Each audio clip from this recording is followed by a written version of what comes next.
Hello everyone, we're going to compare this new A7S III from Sony that DV Shop lent me for the week to this A6500/A6400, which is our go-to camera for the straight pipes for our in-car and out-of-car.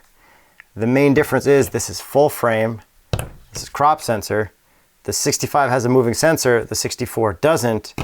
This A7S III does.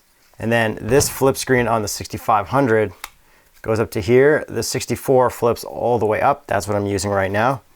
But this A7S III pops open from the side, and then you can tilt it up and down, but you can't have it right here. So the main thing that I found that sucks is that I like to hold my camera on either side and then push forward and back, and then I look down at my screen and I know my exact line that I'm doing some cool handheld moves. Whereas with this, I need to grab around instead of body to body, and then I need to look to the side for my screen, which means I'm like kind of off center. I almost feel sometimes like I'm operating like this for some of the cool handheld stuff, because we don't really use gimbals, we just do stuff handheld. Then the weight is also a little too heavy on this compared to what I'm used to. I guess when you're kind of leaning over and doing cool shots, it kind of hurts your back more than I'd like. So another point why I kind of want to stay with the 6400. Then quality, we do have a bigger sensor here, so everything does look kind of nicer. The color and everything is better, but I'm not sure if the color is worth it, and like the resolution and everything. That little bit of full frame, I feel like it doesn't matter that much compared to how easy this is to use and how small and portable. Next thing, I guess, back to the weight. If we wanted to mount this to the car, which we'd mount the 6400 because this has the wobbling sensor, and here's my test of a 6500 with a wobbling sensor against a 6000 with no wobbling sensor. I pretty much have no tolerance for a wobbling sensor, so when we mounted this, there was a bunch of wobble even when we turned everything off, which meant it was a no-go.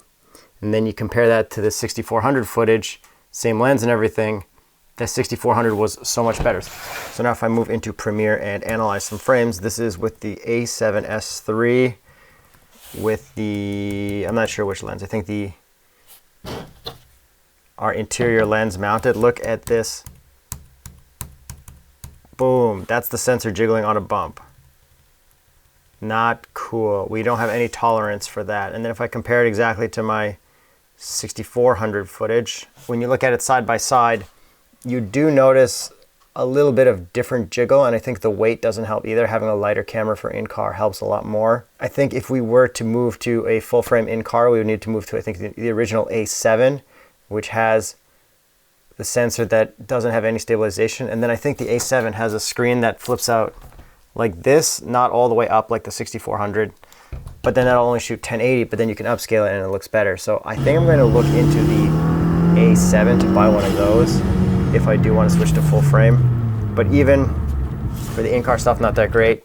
For panning up and tilting down, the stabilizer stuff is nicer, but it's also not that much better of a jump from the A6500, so I might even just get an A6600 if I want to have 6500 with the flip screen. And Jacob wasn't even too stoked on the stability with the long lens from far away. There was like active stabilization, which made it like tripod mode, but then you still get a weird jiggle.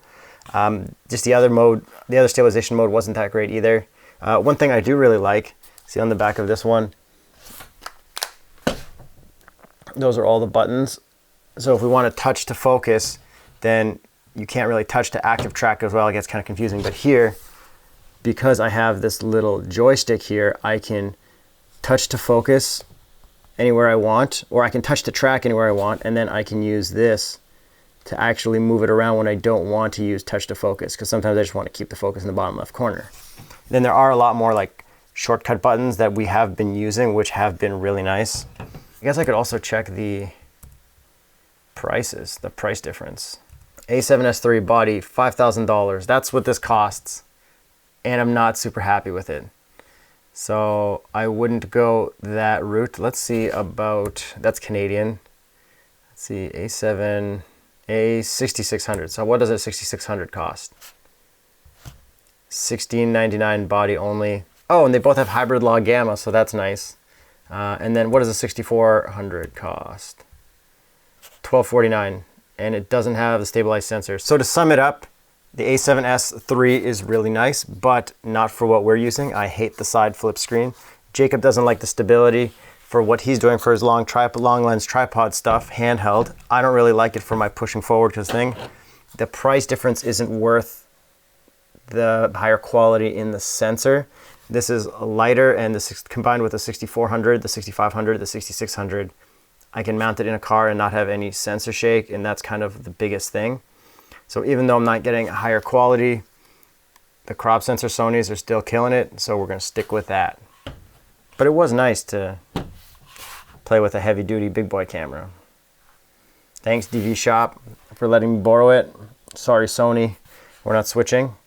Not going to the FS3 either with all the mounts because it still has the wobbly sensor in the side screen. And then I think there's also an A7Siii that we're also not going to do because it has a side screen even though the body is a lighter. Maybe we'll switch to Canon. That Fuji we used was super cool. Check out that little review thing I did. But I feel like the file sizes were huge. And I think the stabilization was also kind of weird. So I don't know. We tested it out. We're just going to do nothing. But thanks DV Shop. Thanks Sony for hooking it up. Actually, it's just DV Shop. They sent me their demo model. Let me know what you guys think of my camera setup and what other cameras I might like.